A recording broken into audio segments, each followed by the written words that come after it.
CSC అంకగణిత ప్రాబ్లంను ఈజీగా చేయడం ఎలా? చూడండి ఒకసారి ఇక్కడ ఒక సైకిల్ వేగము గంటకు 15 కిలోమీటర్లు, ఒక స్కూటర్ వేగము గంటకు 30 కిలోమీటర్లు అయినా వాటి వేగాల నిష్పత్తి ఎంత? చూడండి ఇక్కడ 15 కిలోమీటర్లు, 30 కిలోమీటర్లు 2 ప్రమాణాలు ఒకే రకంగా ఉన్నవి. కాబట్టి వాటిని మనం మార్చాల్సిన పని లేదు. 2 ప్రమాణాలు ఒకేగా ఉన్నప్పుడు కాబట్టి 15:30 అంటే దీంట్లో మనకి 5 టేబుల్ చూడండి. 5 ఏకం 5 3 15 5 6 30 మళ్ళీ 3 ఏకం 3 1 3 3 2 6. So answer is 1:2. క్యాన్సిల్ చేసుకుంటే దీంట్లో 5 టేబుల్ 5 ఏకం 3 ఏకం 1:2. ఎక్కడ ఉంది 1:2? Option D. So answer is option D.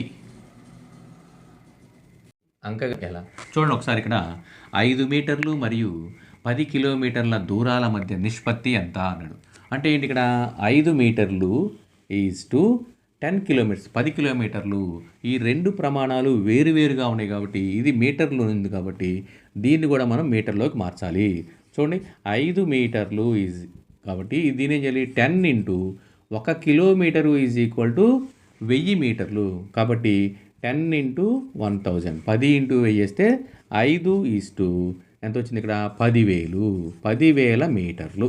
ఓకేనా 5 మీటర్లు ఈజ్ ఈక్వల్ 10,000 మీటర్లు. ఇప్పుడు క్యాన్సిల్ చేస్తే 5 ఏకం 5 1 ఈజ్ 5 2 10 0 0 0. సో 1:2000 1:2000 వచ్చిందనమాట. సో ఆన్సర్ ఎక్కడ ఉంది?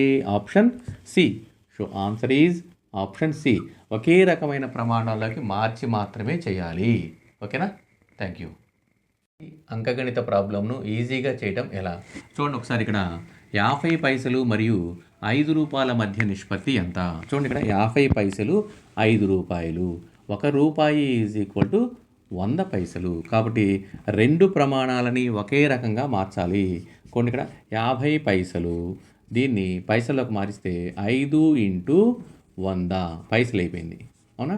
1 రూపాయి ఈజ్ ఈక్వల్ టు కాబట్టి 50 పైసలు ఈజ్ ఈక్వల్ టు 500 పైసలు.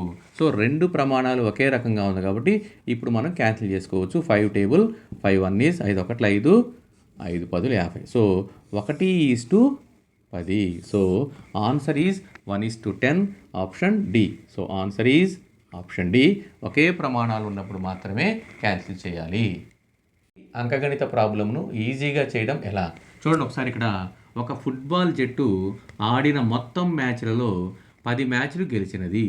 గెలిచిన శాతము 40% అయినా వారు ఆడిన మొత్తం మ్యాచ్లు ఎన్ని? చూడండి గెలిచినటువంటి 40% మ్యాచ్లు గెలిచింది. 40% ఈజ్ ఈక్వల్ టు 10 మ్యాచ్లు అయితే 100% మొత్తము అంటే 100 అయితే మొత్తము అంటే 100 అయితే ఎంత అన్నాడు. ఇది షార్ట్ కట్ మెథడ్. ఇది చూడండి 100 ఇంటూ 10 డివైడెడ్ బై 40. ఓకేనా? 0 0 క్యాన్సిల్ చేయండి. 4 టేబుల్ దీంట్లో 25. కాబట్టి మొత్తము మ్యాచ్లు 25 మ్యాచ్లు ఆడింది. Option D short cut method చాలా ఈజీగా ఉంటుంది. Thank you. అంకగణిత ప్రాబ్లంను ఈజీగా చేయడం ఎలా? చూడండి ఒకసారి ఇక్కడ 2:3 నిష్పత్తి యొక్క శాత రూపము ఎంత అన్నాడు. 2:3 అంటే 2/3 ఇంటూ 100%. ఎంత వచ్చింది? ఇక క్యాన్సిల్ అవ్వట్లేదు 3 టేబుల్. కాబట్టి ఏమైంది 200 డివైడెడ్ బై 3. చూడండి 200 డివైడెడ్ బై 3 అంటే దీన్ని మనం డివిజన్ చేస్తే భాగాహారం చేస్తే 3 6 18. ఇక్కడ 2 0 దింపుకున్నాం. మళ్ళీ 3 6 18 పోతే ఎంత మిగిలింది 2. సో ఎంత వచ్చింది 66 2/3%. ఇదనమాట 66 2/3% అంటే ఎక్కడ ఉంది? Option B. So answer is option B. ఇక్కడ క్యాన్సిల్ అవ్వకపోతే డివిజన్ చేసుకొని మనకి ఈ పర్సంటేజ్ చేసుకోవాలి. ఓకేనా? Thank you.